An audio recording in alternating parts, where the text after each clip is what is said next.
ఆఫ్ఘన్లో ప్రజాప్రభుత్వం కూలిపోయిన తర్వాత అందరికన్నా ఎక్కువగా ఆనందపడింది పాకిస్తానే.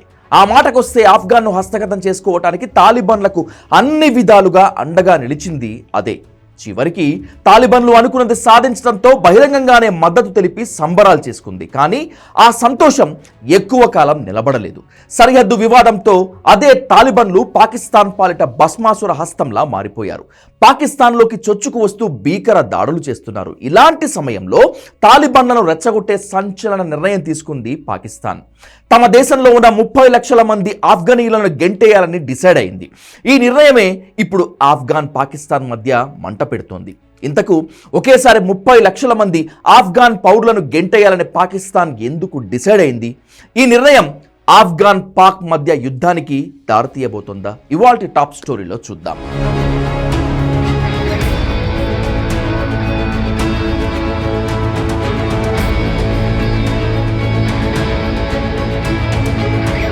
ఆఫ్ఘనిస్తాన్లో తిష్టవేసిన సోవియట్లను తరిమేందుకు తాలిబాన్లను తయారు చేశాం. మేం చేసిన వాళ్లే అమెరికా, నాటోను కూడా ఓడించారు. 2021లో కాబూల్ను తాలిబాన్లు ఆక్రమించుకున్న తర్వాత పాకిస్తాన్ పాలకుల నోటి వెంట వచ్చిన మాటలే ఇవి. అంతేకాదు, ఇక తాలిబాన్ మూకలు భారత్పై దృష్టి పెడతాయనే బెదిరింపులకు తెగబడ్డారు. కానీ వారి అంచనాలన్నీ తిరగబడ్డాయి.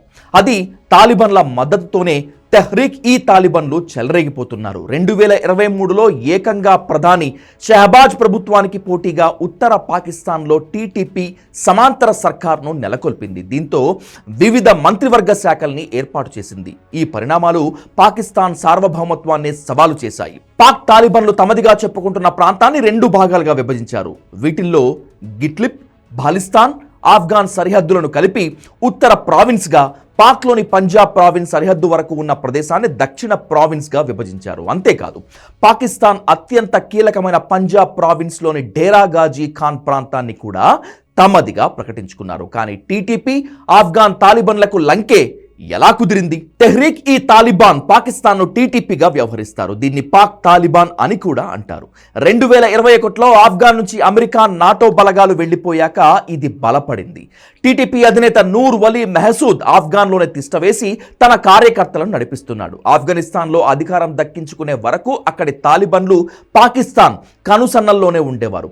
అమెరికా నుంచి అధికారం దక్కించుకున్నాక అప్పటి పాక్ ఐఎస్ఐ చీఫ్ ఫయాజ్ హమీద్ కాబూల్ వెళ్లి అక్కడ ప్రభుత్వ ఏర్పాటుకు తాలిబాన్ల మార్గదర్శకత్వం చేసి వచ్చాడు. దాదాపు 18 నెలలు గడిచాక సీన్ రివర్స్ అయింది. పాక్తో ఉన్న సరిహద్దు వివాదంపై ఆఫ్ఘన్ తాలిబాన్లు దృష్టి పెట్టారు. మొదట కంచె నిర్మించాలన్న పాక్ ప్రయత్నాలను అడ్డుకున్నారు. తర్వాత ఖైబర్ పఖ్తూన్ఖ్వా తమదే అని వాదించడం మొదలుపెట్టారు. ఇప్పుడు ఏకంగా డ్యూరాండ్ లైన్ వెంబడి పాకిస్తాన్ సైన్యమే లక్ష్యంగా దాడులకు తెగబడుతున్నారు. దీంతో టీటీపీని కట్టడి చేయాలని ఆఫ్ఘన్ తాలిబాన్లను బెదిరించే ప్రయత్నము చేసింది ఇస్లామాబాద్. కానీ తెహ్రీక్ ఈ తాలిబాన్ పాకిస్తాన్తో తమకు ఎలాంటి సంబంధం లేదని ఆఫ్ఘనిస్తాన్ తాలిబాన్లు తేల్చి చెప్పారు.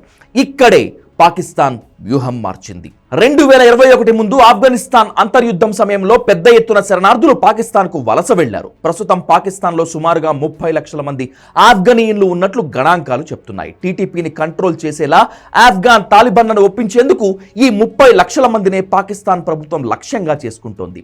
ఆఫ్ఘన్ నుంచి శరణార్థులుగా వచ్చిన వారు తమ దేశం విడిచి వెళ్లడానికి ఇచ్చిన గడువు ముగియటంతో వాళ్ళందరినీ గెంటేయాలని డిసైడ్ అయింది. పాక్లో అక్రమంగా నివసిస్తున్న ఆఫ్ఘనిస్తాన్ వాసులను, ఇతర విదేశీయులను తిరిగి పంపడానికి 2023 అక్టోబర్ నుంచి పాకిస్తాన్ బహిష్కరణ అస్త్రాన్ని ప్రయోగిస్తోంది. ఆ దేశ సిటిజన్ కార్డు ఉన్నవారు స్వచ్ఛందంగా తమ దేశాన్ని వదిలి వెళ్లాలని ఇప్పటికే ఆదేశాలు జారీ చేసింది. అధికారిక వర్గాలు తెలిపిన వివరాల ప్రకారం ఏప్రిల్ 1 నుంచి దేశంలో అక్రమంగా నివసిస్తున్న వారిని గుర్తించి బహిష్కరించాల్సి ఉంది. అయితే బహిష్కరణలను 10వ తేదీకి వాయిదా వేసింది. అంటే టీటీడీపై యాక్షన్ తీసుకునేందుకు ఆఫ్ఘనిస్తాన్ తాలిబాన్లకు 10 రోజుల టైం ఇచ్చారన్నమాట. కానీ ఈ వ్యూహం వర్కౌట్ అయ్యే సీన్ లేదు. ఎందుకంటే ఆఫ్ఘనిస్తాన్ తాలిబాన్లు ఈ తరహా ఒత్తిళ్లకు లొంగే రకాలు కాదు. 30 లక్షల మందిని బహిష్కరించాలని పాక్ డిసైడ్ అయిన వెంటనే కాబూల్ నుంచి రియాక్షన్ వచ్చింది. తమ పౌరులను బహిష్కరించడానికి పాక్ చర్యలు తీసుకుంటున్నటువంటి నేపథ్యంలో ఆఫ్ఘనిస్తాన్ శరణార్థుల మంత్రిత్వ శాఖ ప్రతినిధి అబ్దుల్ ముతాలిక్ కీలక ప్రకటన చేశారు.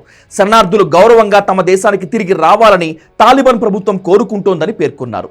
తాలిబాన్ ప్రభుత్వానికి ఐక్యరాజ్య సమితికి ఎటువంటి సమాచారం ఇవ్వకుండా పాకిస్తాన్ ఏకపక్ష నిర్ణయాలు తీసుకుంటోందని విమర్శించారు. విమర్శించారు. అంటే ఈ ప్రక్రియలో ఏమాత్రం తేడా వచ్చినా ఆఫ్ఘనిస్తాన్ తాలిబన్లు వైల్డ్గా రియాక్ట్ అవుతారన్నమాట. వివరంగా చెప్పాలంటే 30 లక్షల మందిని సరిహద్దులు దాటించేటువంటి సమయంలో ఎలాంటి పొరపాట్లు జరగకూడదు. ఒకవేళ జరగకూడనిది ఏదైనా జరిగితే పాక్ ఊహకందని విధ్వంసం జరుగుతుందని హింట్స్ ఇస్తున్నారు. నిజానికి 30 లక్షల మందిని సరిహద్దు దాటించడం అంత ఈజీ కాదు. పాకిస్తాన్ అంత సురక్షంగానూ లేదు. BLA TTP దాడులను అడ్డుకోలేక ఆ దేశ ఆర్మీ ఉక్కిరి బిక్కిరి అవుతోంది. ఇలాంటి సమయంలో ఆఫ్ఘనిస్తాన్ పౌరుల తరలింపులో జరగకూడనిది ఏదైనా జరిగితే దాన్ని ఆఫ్ఘాన్ తాలిబన్లు తమకు అనుకూలంగా మార్చుకునే అవకాశం ఉంటుంది. TTP ఆఫ్ఘనిస్తాన్ తాలిబన్ల అసలు లక్ష్యం పాకిస్తాన్ను ఆక్రమించి షరియా చట్టం అమలు చేయాలన్నటువంటిదే. ఇలాంటి సమయంలో తాలిబన్లను రెచ్చగొట్టే చర్యలకు దిగటం అంత మంచిది కాదని విశ్లేషకులు సైతం అభిప్రాయపడుతున్నారు. మరి పాకిస్తాన్ బహిష్కరణ వ్యూహం చివరికి ఎలాంటి రిజల్ట్ ఇస్తుందో చూడాలి.